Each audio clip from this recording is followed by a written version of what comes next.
آمنوا صلوا عليه وسلموا تسليما اللهم صل على জবান খুলে উচ্চ আওয়াজে মোহাম্মদ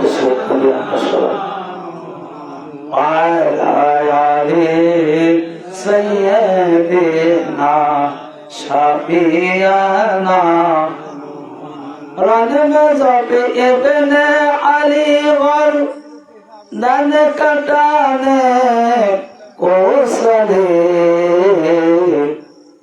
رن مذہب ابن علی ور دن کٹانے کو سلے کربلا میں مصطفیٰ سبحانے کو سلے اللہم صلی علی سیدنا مولانا محمد وعلی سیدنا شفیعنا عرش आजम पर जनाजा अर्श आजम पर जनाजा जब सला बहारे नमाज खुद मोहम्मद मुस्तफा कंदो लगाने को सले अल्लाहुम्मा सल्ले अला मौलाना मुहम्मद वअला आले सय्यदिना शफीअना मुअज़्ज़ज़ हाज़िरीन पवित्र माहे मुहर्रम उपलक्षे शोक मजलिस उद्यापित হচ্ছে এই মজলিসের আয়োজক দাতা জনাব আমিনুল ইসলাম তৎসঙ্গে অত্র এলাকার সকল আশিকানে জাকিরানে গোলামানে হুজুরে গাউসে পাকের সকল ভক্ত আশিকান বৃন্দ এই মজলিস পাক এর ওয়াজের প্রাঙ্গণে আমি আমার আকা মাওলার কদম আদাসে এবং তার পূর্বপুরুষ আর আওলাদ আহলে বাইত কিবলা ও কাবার কদম জোরে জানাই ভক্তিপূর্ণ সিজদা ও কদম বসি অতঃপর আজকের এই মাজলিস পাকে দূরদূরান্ত থেকে আপনারা যারা এই বৈরী আবহাওয়া অতিক্রম করে অনেক কষ্ট ত্যাগ তিতিক্ষা অতিক্রম করে হাজির হয়েছেন আপনাদের সবার প্রতি খাস করে আমন্ত্রিত ওলামায়ে কেরাম পর্দার আড়ালের মা ও বোনেরা সহ লাইভ টেলিকাস্টের মাধ্যম দিয়ে যারা দেশ বিদেশ থেকে আজকের এই আলোচনা শ্রবণ করছেন তাদের সবার প্রতি আমার সালাম আসসালামু আলাইকুম ওয়া রাহমাতুল্লাহি ওয়া বারাকাতুহু। আপনার আজকে আমার পূর্ববর্তী বক্তা খুবই সুন্দর আলোচনা করেছেন হযরতে মাওলানা ইমাম আলী আকবরের শাহাদাত প্রসঙ্গে। আসলে যুদ্ধের শুধু আলী আকবর একাই শাহাদাত লাভ করেননি, মোট ৭২ জন শাহাদাত লাভ করেছেন। এক একজনের ওয়াকিয়া ঠিক যেহেতু একই জায়গায় একই কারণে ঠিক ওই মাওলানা হুসাইন আলাইহিস সালামের জন্যই তারা শাহাদাত লাভ করেছে। ঘটনা প্রসঙ্গে আলোচনা করতে গেলে সবাই একই রকম ভাবেই শাহাদাত লাভ করেছে। শুধু ব্যতিক্রম হয়েছে হযরতে ইমাম আলী আসগার, জানার বয়স মাত্র ৬ মাস। কয় মাস? ৬ মাস। ৬ মাসে মানুষের বাচ্চার কোন যুদ্ধ খরচ হয়? যুদ্ধ করতে কি লাগবে? ১৮ বছর সর্বনিম্ন, এর থেকে ৪০ বছর পর্যন্ত। আর ৪০-এর উপরে বা ৫০-এর উপরে যখন হয়ে যায় আর তাদেরকে আর্মিতে পুলিশে বিডিআরে রাখে, কি করে? ছেড়ে দেয়। তার মানে বৃদ্ধরও যুদ্ধ করার বয়স থাকে না আর শিশুরও থাকে থাকে না। কিন্তু হযরতে ইমাম আলী আসগার তিনি কারবালার মহল্লাতে ইসলামকে জিন্দা করার জন্য, রাসূল পাকের দ্বীনকে প্রতিষ্ঠিত করার জন্য এবং সন্তান হিসাবে পিতার যে দায়িত্ব পালন করা কর্তব্য, সেই কর্তব্যটা দেখা দিয়ে গেছেন 6 মাসের দুধের শিশু হযরতে আলী আসগার। আমি তানার যুদ্ধের, তানার শাহাদাতের ওয়াকিয়াটা যদি সুযোগ পাই বলার চেষ্টা করব। আগে আমাদের জানতে হবে, বুঝতে হবে ইমাম হুসাইন কি। যে ইমাম হুসাইন কি, এইটা যদি আমরা জানি, বুঝতে পারি, তাহলে আমাদের মাঝে আর কোনো দ্বন্দ্ব থাকবে না, মতনৈক্য থাকবে না। কেননা আমরা মুসলমান তো নাকি? মুসলমানের কোরআন কয়টা? একটা না দুইটা? একটা। মুসলমানের রব কয়জন? সৃষ্টিকর্তা কয়জন? একজন। মুসলমানের নবী কয়জন? একজন। তো সবই তো এক, সবই তো এক। তাহলে এখানে আমাদের মত পার্থক্য থাকবে কেন? এটা প্রশ্ন আসে না যে মত পার্থক্য থাকবে কেন? তো আজকে ইমাম হুসাইন আলাইহিসসালাম সম্পর্কে যে হাদিসখানা আমি প্রথমে আপনাদের মাঝে বর্ণনা করব, এই হাদিসখানা নেওয়া হয়েছে অসংখ্য হাদিসের কিতাব থেকে এবং তাফসিরের কিতাব থেকে। তাফসিরের কিতাবেও হাদিস থাকে, আয়াত পাক নাজিল হয়, ওই আয়াতের ব্যাখ্যা হিসেবে কিছু হাদিস বর্ণনা করে। তো আমি এখন যে হাদিসটা বর্ণনা করব, এই হাদিসখানা নেওয়া হয়েছে তিরমিজি শরীফ আল জামিউস সহিহ আবওয়াবুল মানাকিব 2য় খণ্ড পৃষ্ঠা 218, ইবনে হিব্বান আস-সহিহ খণ্ড 15 খণ্ড 15 পৃষ্ঠা 423, হাদিস নং 6967, তাবারানি আল মুজামুল কবির 3য় খণ্ড পৃষ্ঠা 39, হাদিস নং 2618, মুকাদ্দেসি আল আহাদিসুল মুক্তারা 4th খণ্ড পৃষ্ঠা 113, হাদিস নং 1324। ইমাম তিরমিজি শরীফ বলেছেন হাজা হাদিসু সহিহ। যে ইমাম তিরমিজি বলেছেন এই হাদিস খানা সহিহ। তিরমিজি কিতাবের ডিসক্রিপশন তো পরিচয় তো জানেন মনে হয় অনেকেই, এটা কামিল ক্লাসে পড়ানো হয়। যারা হাদিস বিভাগে আপনার কি করে, মাস্টার্স করে, 6টা হাদিসের মূল গ্রন্থ পড়তে হয়, তার মধ্যে একটা তিরমিজি। এই তিরমিজি শরীফের মধ্যেও এই হাদিস খানা এসেছে। তো এতগুলো কিতাব থেকে হাদিস এসেছে, সে হাদিস খানা কি? হাজা আপনা ওয়া আপনা ইবনাতি আল্লাহুম্মা ইন্নী আহবাহুমা ফা ইহবাহুমা ওয়া হাব্বু মিন ইউহবিহুমা। রাসূল পাক সাল্লাল্লাহু আলাইহি ওয়াসাল্লাম বলতেছেন, 2 ইমাম পাককে কেন্দ্র করে, ইমাম হাসান এবং হুসাইন আলাইহিস সালাতু ওয়াস সালাম পাককে কেন্দ্র করে বলতেছেন কি, যে এরা 2 জন আমার পুত্র। এরা 2 জন কি? আমার পুত্র। এই শেষ হয়ে গেছে টাইম। এরা 2 জন আমার পুত্র এবং আমার কন্যার পুত্র। হে আল্লাহ, আমি এদের 2 জনকে খুব ভালোবাসি, সুতরাং তুমিও এদের 2 জনকে ভালোবাসো এবং তাদেরকেও ভালোবাসো যারা এদের 2 জনকে ভালোবাসে। আমার ভাইরা, এখন তো বুঝতে পারলেন যে রাসূল পাক কি বললেন, যে আল্লাহ এরা আমার পুত্র, আমার কন্যার পুত্র, আপনি এদেরকে ভালোবাসেন। প্রথমে আল্লাহর কাছে প্রার্থনা করলেন যে আল্লাহ আপনি এদেরকে ভালোবাসেন, যেহেতু আমি ভালোবাসি আপনি এদেরকে ভালোবাসেন। তারপরে বললেন কি, ইয়া রব্বুল আলামিন, শুধু এদেরকে নয়, যারা যারা এদেরকে ভালোবাসবে, যারা যারা এদেরকে ভালোবাসবে আপনি তাদেরকেও ভালোবাসেন। আচ্ছা, এখন আপনারা এখানে যারা এসেছেন এদের ভালোবাসার খাতিরেই এসেছেন, তাহলে আল্লাহ এখন আপনাদের কি করছে বলেন তো দেখি। হাদিসের লফজ অনুযায়ী আল্লাহ আপনাদের ভালোবাসবে না? রাসূল পাকের কথা শুনবে না? তো এখন বলতে পারেন যে যারা ভালোবাসে না তাদের কি বাসবে কিনা, এটা তো এখানে উল্লেখ নাই। আমার ভাইয়েরা, শব্দ উল্লেখ করেছেন যারা ভালোবাসবে তার মানে যখন দুইটা বাক্য, একটা হলো যারা ভালোবাসবে তাদেরকে ভালোবাসবেন, আর একটা বাক্য যারা ভালোবাসবে না তাদেরকে ভালোবাসবেন না।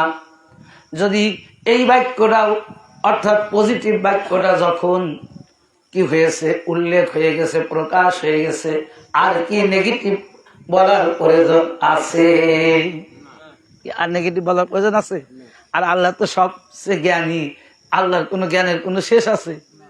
আল্লাহ বোঝে না? তো আমার ভাইরা, এবারে দ্বিতীয় হাদিস খানা, এই হাদিস খানা নেওয়া হয়েছে তিরমিজ আজ-জামিউস সহিহ দ্বিতীয় খণ্ড পৃষ্ঠা 219, জাহাবি সিররু আলামিন নুবালা তৃতীয় খণ্ড পৃষ্ঠা 252, শাওকানি নাইলুল আওতা খণ্ড ষষ্ঠ পৃষ্ঠা 140। আন বারাম আন্না রাসূলুল্লাহ সাল্লাল্লাহু আলাইহি ওয়াসাল্লাম আবসারা হাসানা ওয়া হুসাইনা ফাকালা আল্লাহুম্মা ইন্নী আহাব্বুহুমা ফাহিব্বাহুমা। অর্থাৎ জারার বিন আজিব রাদিয়াল্লাহু তাআলা আনহু হতে বর্ণিত, রাসূল পাক সাল্লাল্লাহু আলাইহি সাল্লাম বলেন, ইমাম হাসান এবং হুসাইন এর দিকে তাকিয়ে দেখলেন, অতঃপর বললেন, হে আল্লাহ, আমি এদের দুজনকে মহব্বত করি, আপনি এদের দুজনকে মহব্বত করুন। কয়টা হাদিস? দুইটা বললাম। এবং অসংখ্য হাদিস রয়েছে যে এনাদেরকে মহব্বত রাসূল পাক করছে। রাসূল পাক বলেছে, আল্লাহ, আমি এদেরকে ভালোবাসি, আপনি এদেরকে ভালোবাসেন। তাহলে এখন বোঝেন আমরা কেন মাতাম করি? ভালোবাসার মানুষ যদি বিপদে পড়ে, মুসিবতে পড়ে, ওই দিনে কি আর আনন্দ আসে ভাই? আনন্দ আসবে? শোক আসবে না? স্বয়ং রাসূল পাক সাল্লাল্লাহু আলাইহি ওয়াসাল্লাম, আমি গত তারিখে হাদিসটা আপনাদের এখানে বলে গেছিলাম যে রাসূল পাক কারবালার মুআল্লাতে ইমাম হুসাইন আলাইহিস সালামের রক্ত সংগ্রহ করছে, কারবালার মাটি সংগ্রহ করছে। আমি গত বছর ওই প্রসঙ্গে ওয়াজ করছিলাম, যার কারণে আমি ওই প্রসঙ্গে যাইনি। তা রাসূল পাক মাতম করেন নাই? কারবালার মজলিসে হাজির হতে পারে। আর রাসূল পাক রাহমাতুল লিল আলামিন, তামাম জাহানের রহমত। যারা বলে যে রাসূল পাক মারা গেছে, রাসূল পাকের সর্ব জায়গায় যাওয়ার ক্ষমতা নেই, তাহলে এই আয়াতকে তারা অস্বীকার করলো। কেন? অমা আরসালনাকা ইল্লা রাহমাতাল লিল আলামিন, রাসূল পাক তামাম কুল কায়নাতের রহমত। তো রাসূল পাকের রহমত যেখানে নাই, সেখানে কোনো তামাম জায়গাও নেই। যদি একটু জায়গা থাকে তাহলে বুঝবেন ওখানে রাসূল পাকের রহমত আছে। তো এটাই হলো রাসূল পাক। এখন দেখেন হযরত আলী আসগার আলাইহিস সালাতু ওয়াস সালাম পাক, এটা ইমাম হুসাইন আলাইহিস সালামের একবারে কনিষ্ঠ শাহজাদা। দেখেন কিরকম গায়েব জানে যে আজকে এই ঘটনাটা, যে দাদি মানে কি, দাদি হলো বাবার মা, তাই না? ইমাম হাসান হুসাইন আলাইহিস সালাম হযরত আলী আসগারের আব্বাজান, আর মা খাতুনে জান্নাত আতহার পাক হলো ইমাম হুসাইন আলাইহিস সালামের আম্মা জান। তার সেই সূত্রে হযরত আলী আসগার আলাইহিস সালামের দাদি যান। তো আলী আসগার হলো 6 মাস বয়স, তাহলে আর মা খাতুনে জান্নাত আতহার পাক যখন জীবদ্দশা হায়াতে জিন্দেগিতে ছিলেন, কত আগে ছিলেন? তিনি কিন্তু অনেক পূর্বে ছিলেন, তাই না? অনেক পূর্বে ছিলেন। তো দেখেন তারা গায়েব জানেন কিভাবে? যে মা খাতুনে জান্নাত আতহার পাক একটা জামার সেট, এই যে বালকদের যে জামা কাপড় আমরা কিনি না, টুপি, জামা, প্যান্ট, এই বা পায়জামা নিয়ে একটা সেট হয়, একটা সেট বাক্সুর মধ্যে মানে প্যাকিং করে আম্মাজান সাহারা বানুকে দিয়ে দিয়েছেন যে তুমি এটা কি করবে, তোমার ভবিষ্যতে একজন সন্তান আসবে এবং সবচাইতে কঠিন দিনে তোমার ওই সন্তানকে তুমি এই উপহারটা খুলে তাকে পরিয়ে দিবে, তাকে দিবে। আমার ভাইরা, তাঁবুর মধ্যে 3 দিন পানি নেই, খাবার নেই, মায়েদের মুখে দুধ নেই, গলাগুলো শুকিয়ে কাঠের মতো হয়ে গেছে। যেমন আলী আকবরের ঘটনা বলল, ইমাম পাকের ঘটনা, যে আমার সে তো আপনি বেশি পিপাসার্থ। আমার ভাইরা, এমন সময় হযরতে আলী আসগরকে ইমাম পাক কোলে করে নেওয়ার জন্য, পানি পান করার জন্য নদীর দিকে নিয়ে যাবে। এবারে হযরতে শাহরাবানু থেকে যখন ওই সন্তানটা নিজের কোল মোবারকে নিলেন, নেওয়ার পরে হযরতে শাহরাবানু বলছেন, আগেই তুমি বের হও না, আপনি যাবেন, একটা জিনিস আমার কাছে আছেন। ওর দাদি যান, আমার তানার হায়াতে জিন্দেগিতে আমার নিকট ওর একটা পোশাক কিংবা একটা উপহার দিয়েছে। জানি না এই প্যাকেটের মধ্যে কি আছে, হয় পোশাক নইলে অন্য কিছু আছে। এবারে প্যাকেটটা খুলে দেখি একটা টুপি, একটা জামা আর একটা পায়জামা।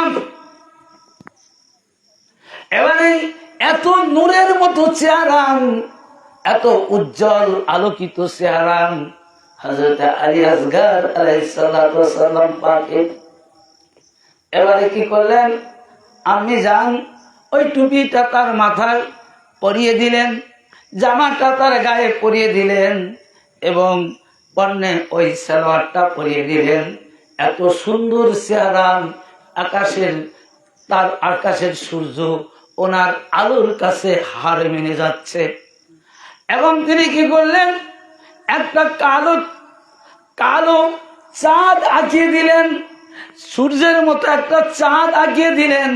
দেওয়ার পরে বিদায় দিয়ে বললেন, নিয়ে যান, শেষ ওসিয়াত তোর দাদির। আজকে আমি সার্থক হলাম। এতদিন পর্যন্ত আমি কি করেছি, এই পোশাকটা আমি সযত্নে রেখে দিয়েছি। এবং তিনি বলেছিলেন, এমন একটা কঠিন দিনে, এমন একটা বিপদ মুহূর্ত, যেদিন তুমি দেখবে যে এত বড় বিপদ যার পূর্বেও হয়নি, পরেও আর হবে কিনা জানবে না, সবচাইতে মুসিবত তোমার জীবনে যেদিন মনে হবে, তুমি সেই দিন এই পোশাকটা তোমার ওই দুধের শিশু 6 মাসের বয়স আলী আসগরকে পরিধান করিয়ে দিবেন। তো আজকে আমি যেটা দেখতেছি, আজকের যে অবস্থাটা তৈরি হয়েছে, আমার জানা মতে আমার জীবনে এত বড় বিপদের দিন আর আসেনি, কিয়ামত পর্যন্ত আসবে না। আমার ভাইরা, আমরা কেন মাতম করি? रन में जब इतने अली गर्दन कटाने को चले, যুদ্ধের ময়দানে মাওলা আলীর সন্তান গর্দান কাটানোর জন্য কারবালাতে গিয়েছে। মোস্তফা আসু বাহানে, মোস্তফা মানে রাসূলবাগ, আসু মানে পানি। যে মাওলা আলীর সন্তান কারবালার জমিনে যুদ্ধ করার জন্য, গর্দান কাটার জন্য গিয়েছে, আর রাসূল পাক সাল্লাল্লাহু আলাইহি ওয়াসাল্লাম কান্নার জন্য গিয়েছে। আর এরা বলে যে রাসূল মাতম করেন। কিয়ামত পর্যন্ত কারবালার জমিনে কোটি কোটি ফেরেশতারা তাওয়াফ করার মাতম করে, হায় হোসেন, হায় হোসেন, হায় হোসেন। কিয়ামত পর্যন্ত করবে এরকম জিনিস। কারণ এই যে আল্লাহ তাআলার নবী বললেন, যারা এদেরকে ভালোবাসবে আল্লাহ আপনি তাদেরকে ভালোবাসবেন। তো ফেরেশতারা যদি ভালো না বাসে, তো আল্লাহ কি ফেরেশতাদেরকে ভালোবাসবে? শুধু একটা জাতি ইমাম পাকদেরকে ভালোবাসে নাই, সেটা হল ইয়াজিদ, ইয়াজিদ, ইয়াজিদ, ওর সৈন্যরা। তো যারা ইয়াজিদকে ভালোবাসেন, নামাজের মধ্যে ইয়াজিদের জন্য দোয়া করেন, ইয়াজিদের প্রতি সালাম পাঠ করে, কি করে? মুশরিক হয়ে যাবে আর পথভ্রষ্ট হয়ে যাবে। আমার ভাইরা, হযরত আলী আসগর মাওলানা ইমাম হুসাইন আলাইহিস সালাতু ওয়াস সালামের কোল মুবারক একটা নূর আর একটা নূরের সাথে অ্যাটাচড হয়ে গেছে। ইমাম হুসাইন নূর, আলী আসগার নূর। নূরের থেকে তো নূর হয় ভাই। গুক্কু সাহেবের ডিম থেকে কি দোরা সাপ বের হয়? আবার দোরা সাপের ডিম থেকে কি গুক্কু সাপ বের হয়? তাহলে যদি 18,000 মাকলুকাতের একটা মাকলুকাত যদি সাপের ডিম থেকে গুকরা সাপের ডিম থেকে গুকরা সাপ হয়, যদি দোরা সাপের ডিম থেকে দোরা সাপ হয়, যদি ছাগলের থেকে ছাগল হয়, মহিষ থেকে মহিষ হয়, গরুর থেকে গরু হয়, মানুষ থেকে মানুষ হবে, এবং একটা নূর থেকে আরেকটা নূর কেন হতে পারবে না? এটা এতে সহজ কথা। একটা নূর থেকে কেন আরেকটা নূর হতে পারবে না? কারণ রাসূল পাকের নূর হিসেবেই তো আল্লাহ কাদ জাআকুম মিনাল্লাহি নূরুম ওয়া কিতাবুম মুবিন। আল্লাহ নিজে বলছেন যে আমি আমার নবী এবং অর্থাৎ তোমাদের মাঝে দুইটা বস্তু এসেছে, একটা নূর আর একটা স্পষ্ট কিতাব। কাদ জাআকুম কিতাবুল্লাহি নূরুম ওয়া মুবিন। এটা আল্লাহ ফয়সালা করে দিয়েছে ভাই। আল্লাহর ফয়সালা যারা মানবে না আর আমাদের মতো মানুষের ফয়সালা মানবে, তারা কোনোদিন প্রশ্নই তো আসে না, প্রশ্নই আসে না। তা হযরত ইমাম পাক আলী আসগার আলাইহিস সালাম পাককে কোল মুবারকে করে নিয়ে যাচ্ছেন। কোথায়? ফুরাত নদীর তীরে।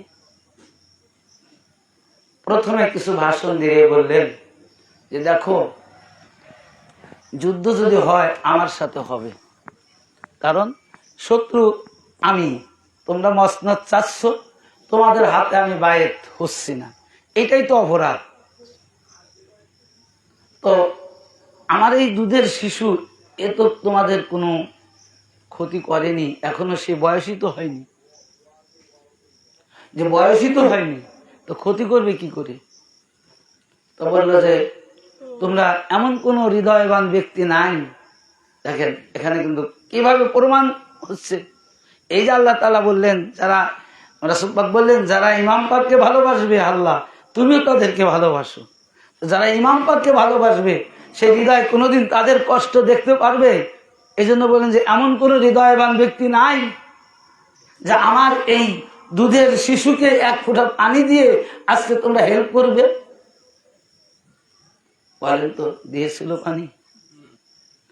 আমার ভাইয়েরা, হরমালা নামক এক বেদুইন কাফের ইমাম পাকের বক্ষ বরাবর স্থির করতেছে তীর মারার জন্য, কিন্তু নিশানা থাকে না। কারণ যখন তীরটা মারতে যাবে, যখন ঠিক করছে স্টেট সোজা ঠিক করে, তখন তার সামনে এমন একটা আবরণ তৈরি হয়ে যায়, হয় কোনো ছায়া আসে, হয় কোনো নূরের বিজলি আসে, আর লক্ষ্য ভ্রষ্ট হয়ে যায়, লক্ষ্য ঠিক থাকে না।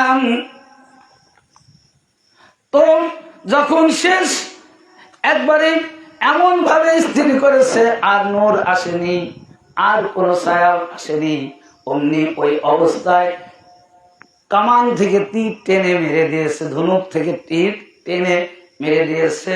মেরে দেওয়ার সাথে সাথে হযরত আলী আসগার সঙ্গে সঙ্গে মাথাটা এইরকম, এখানেই তো থাকে, এ কোলে করলে এই সাইডে, এ কোলে করলে এই সাইডে, আর বুকটা কোথায়? এখানে না, বুকটা এখানে। দেখেন কি রকম জ্ঞানী ভাই। দুধের শিশু কি বুঝতে কোথায় তীর লাগবে আর তীরটা কোথা থেকে আসতেছে এটা কি জানবে? সঙ্গে সঙ্গে মাথাটা শুধু উঁচাই করেনি, সোজা হল কবর বরাবর এই বুকের সাথে লাগিয়ে দিয়েছে। লাগানোর পুরোকালে অর্থাৎ যখন মাথা উঁচু করছে ওই সময় উঁচা করা অবস্থাতে, যদি উঁচা করার পরে যদি তীরটা লাগতো তাহলে ইমাম হুসাইন শহীদ হয়ে যেত। কানে ভাই, যদি ইমাম হুসাইন শহীদ হয়ে যেত তাহলে এই যে একটা আয়াত পাক বললেন আমার পূর্ববর্তী বক্তব্যে, ইন্নাল্লাহা মা'আস সাবিরিন, যে ইয়া আইয়ুহাল্লাযীনা আমানু ইসতাঈনু বিস-সাবরি ওয়াস-সালাহ, তোমরা ধৈর্যের সাথে সালাত আদায় করো। এই ধৈর্যের সাথে সালাত আদায় একজন করে গেছেন, তিনি হলেন আমাদের আকা মাওলা ইমাম হুসাইন আলাইহিস সালাতু ওয়াস সালাম পাক। যে কেমন ধৈর্য, এটাও হতো না।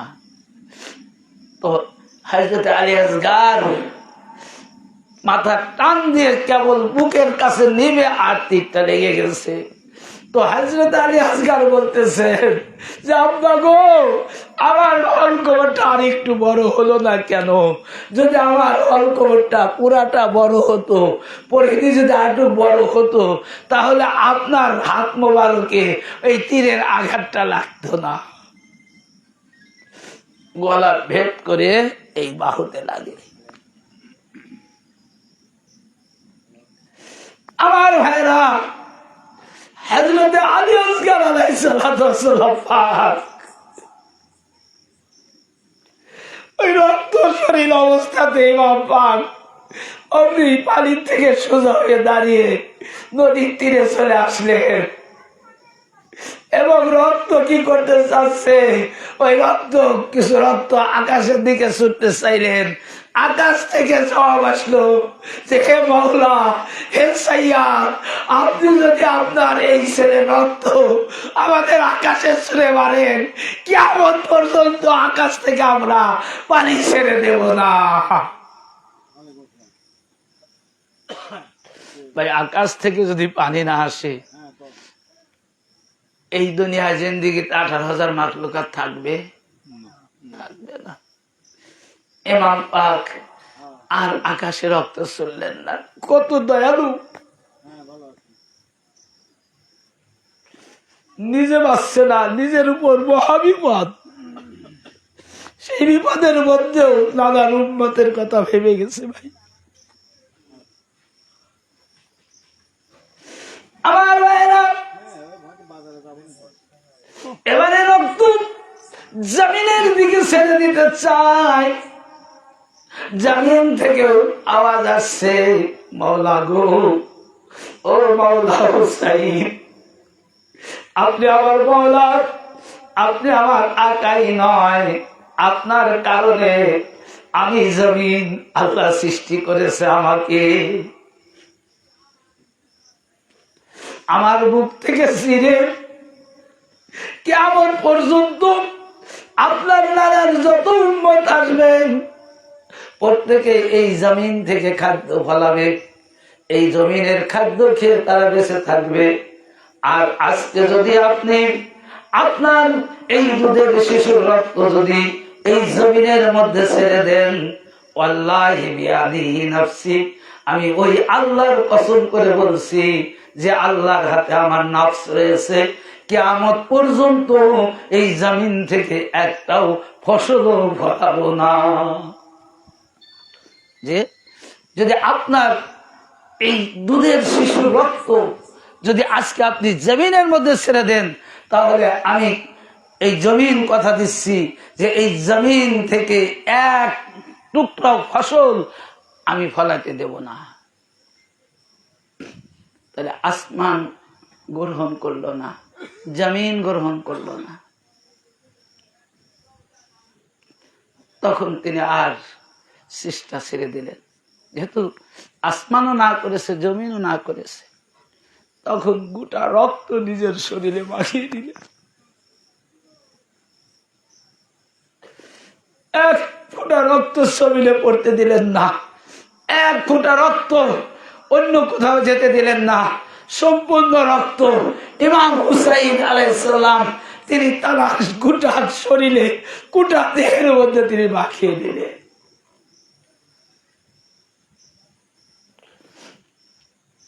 এবারে নদীর থেকে উঠলেন, কান্না করতে করতে যাচ্ছে। সাহারা মানুষ মনে করছে হয়তো আমার সন্তানটারে একটু পানি পার করে এসেছে, খুব আশা করে তাবুত থেকে দাঁড়িয়ে আছে অধীর আগ্রহী। আমার ভাইয়েরা, ইমাম হুসাইন এবার বলতেছে, ও শাহরাবানু,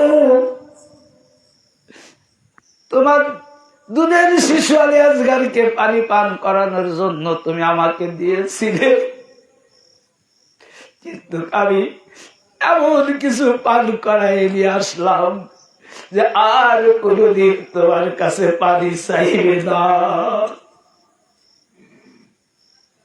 যে তুমি ফোরাত নদীর পানি পান করানোর জন্য বলছিলে, কিন্তু আমি এমন পানি পান করাই নিয়ে আসছি যে আর কোনদিন তোমাকে জ্বালাবে না, আর কামনা করবে না, আর পানি চাইবে না। আমার ভাইয়েরা,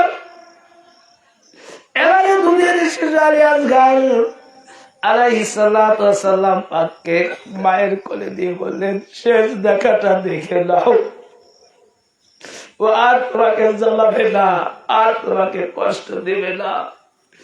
আমার ভাইয়েরা, আজকে আমরা যখন কোনো মানুষকে দাপন করি, আমরা কোনো মানুষকে দাপন করি, শেষ কার্য কবরস্থ করি, ওই মানুষের গায়ে এক টুকরা মাটি লাগাইতে দেই না, কি বলেন ঠিক কিনা? বাঁশ দেই, তারপরে তলাই দেই, তারপরে 3 খান বা 5 খান কাপড়ের কাপড় থাকে।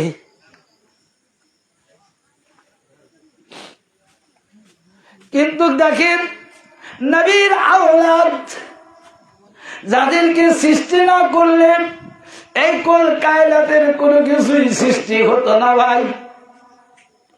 সেই নবীর আওলাদকে দাফনের ব্যবস্থা করতেছে শুধু ওই দাদির দেওয়া 3 খানা কাপড়, একটা টুপি, আর একটা জামা, আর একটা পায়জামা। এই 3 টুকরো কাপড় দিয়ে হযরতে শাহরাবানু আম্মা জান আলী আসগারকে কোলে করে দাঁড়িয়ে কান্না করছে, আর বলছে, ইয়া রাসূলুল্লাহ, ইয়া হাবিবাল্লাহ, হুজুর আপনি সাক্ষী থাকেন, আপনি যাদেরকে এত ভালোবাসছেন, আপনি যাদেরকে ভালোবাসা আল্লাহর নিকট থেকে চেয়ে নিয়েছেন, তারই কলিজার টুকরা, তারই নয়নের মনে আলী আসগারের অবস্থাটা দেখো। আমার ভাইরা, হযরত আলী আসগারকে কোলে করে কান্দে শাহরাবানু। মাওলা হুসাইন তিনি 2 হাত দ্বারা কবর করছে, বালু উঠাচ্ছে, অর্থাৎ একবারে গর্ত করছে, কবর করছে। এবারে বলতেছেন, আমার এই দুধের শিশুটা আমি শেষ দাপনটুকু করে যেতে চাই। আমার ভাইরা, এটা ওই এদিন বাইরে কাফের বেমানারা রাখে নাই। যখন তার দাপন করা শেষ হয়েছে, দাপন করে যখন চলে আসছে, কারবালার মহল্লায় যখন এক এক করে 72 জন শাহাদাত লাভ করেছে, 72 জনের দেহ থেকে যখন মাথা আলাদা করছে, ওই মাথা গুনে একটা মাথা পায়নি, একটা দেহ পায়নি, অর্থাৎ 71টা দেহ হয়েছে। যখন 71টা দেহ হলো, তখন বলে যে আর একটা দেহ কোথায় গেল? আমরা তো শহীদ হয়েছে 72 জন, ইমাম হুসাইন শেষ, তাহলে আর একটা দেহ গেল কোথায়? তখন শুরু হয়ে গেল খোঁজাখুঁজি, যে অবশ্যই আর একটা দেহকে খুঁজি। তো যখন আর একটা দেহ পাচ্ছে না, তখন একজন বলতেছে ওই কাফের মালাউনের পক্ষ থেকে, যে আমি দেখছি ইমাম হুসাইন আলাইহিস সালাম হযরত আলী আসগারের দেহ মুবারক নিয়ে কি করছে, এই জায়গা এই একটা মানে দাফন করছে, আমি এটা দেখছি। তখন কি করল, তখন বর্ষা দিয়ে এই যে এরকম মানে পাড়াইতে শুরু করলো, দিয়ে দিয়ে দেখতে লাগলো। তো যখন হযরত আলী আসগারের সেই রওজা মুবারকের উপর যখন আঘাত লাগলো, আর ওই বর্ষার সাথে তীরের সাথে রক্ত চলে আসলো, তখন বুঝলো যে এর দেহটা এখানে আছে। তখন ওখান থেকে দেহ উঠানো হয়। দেহ উঠানোর পরে তখন তার মাথার থেকে মানে দেহ থেকে মাথা মুবারক আলাদা করে 72টা পরিপূর্ণ করে তখন ওরা কারবালা ত্যাগ করে। তাহলে এদেরকে কি করে বলতে পারেন আপনারা আমরা মুসলমান? এরা কেমন কাফের তো মানে কি বলবো, কোনো ভাষাই নাই এদের গালির। এরকম কেউ করে বলেন? দুধের শিশু, দুধের শিশু। সব শেষ কথা হলো যে দেখেন এরা যে মুসলমান না, তার একটা প্র্যাকটিক্যালি ঘটনা ইমাম পাকের দিয়ে আমি বলে শেষ করবো, যেহেতু মৌলানা সাহেব এসে গেছেন। বসে রাখা কথা বলাটা আসলে আদবের বরখেলাপ হয়। তো যে যখন ইয়াজিদের কাছে ইমাম হুসাইন আলাইহিস সালামের মাথা মুবারক নেওয়া হয়েছিল, মাথা মুবারক নেওয়ার পরে ইয়াজিদের যে লাঠি, পাপিষ্ঠ ইয়াজিদের লাঠি দ্বারা ইমাম পাকের এই ঠোঁট মুবারকে আঘাত করতেছে আর কবিতা আকারে বলতেছে বদরের যুদ্ধ হয় প্রথম যুদ্ধ। এমনি করে 17টা যুদ্ধ রাসূল পাকের জামানায় সংগঠিত হয়। আর এই 17টা যুদ্ধে যত কাফের মারা যায় তার বেশিরভাগ আত্মীয় হলো ইয়াজিদের। কথাটা বুঝতে পারছেন? বেশিরভাগ আপনজন ইয়াজিদের। আবু লাহাব থেকে শুরু করে, আবু জেহেল থেকে শুরু করে, মানে এক কথা যা আছে সব আপন হলো ইয়াজিদের।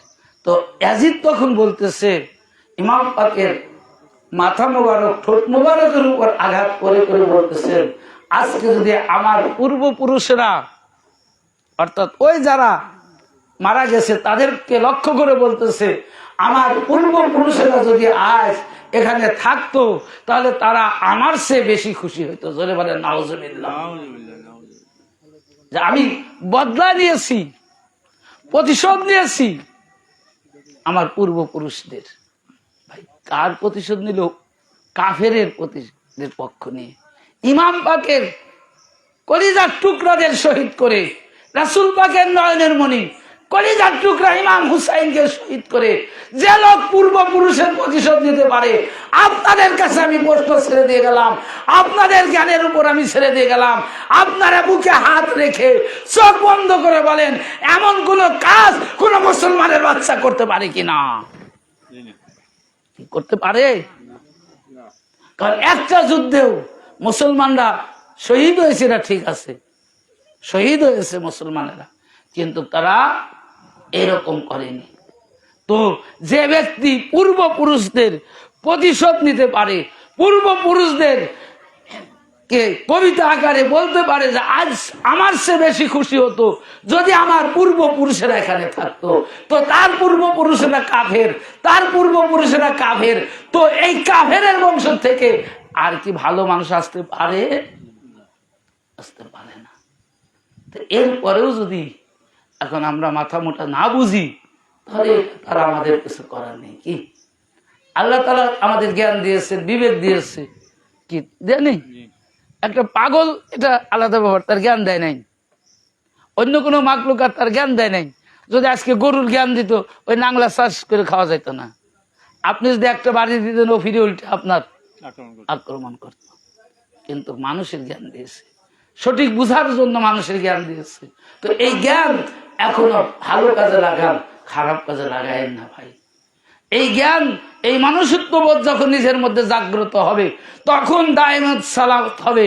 আর দায়েমুস সালাত মানেই নামাজের মধ্যে যা যা পড়বেন ওইগুলো অনুকরণ, ওইগুলো ধ্যান, ওইগুলো ধারণা করা। তো নামাজের মধ্যে কি পড়েন? আল্লাহুম্মা সাল্লি আলা মুহাম্মাদিন ওয়া আলা আলে মুহাম্মাদ। যে যখন আলে মুহাম্মদ বলবেন তখন আলী আসগারের ইয়াদগার হবে, ইমাম হুসাইনের ইয়াদগার হবে, কাসেম সালামুল্লাহর ইয়াদগার হবে, আর আলী আকবরের ইয়াদগার হবে, আলে রাসূলের ইয়াদগার হবে।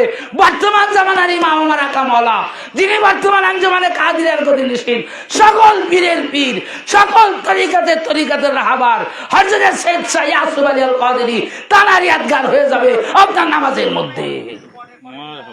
যে যখন আলে মুহাম্মদ পড়বেন, গাউস পাকের ইয়াদগার হয়ে যাবে যখন আলে মুহাম্মদ পড়বেন, আবু সালেহ জঙ্গি মুসার ইয়াদগার হয়ে যাবে যখন আলে মুহাম্মদ পড়বেন।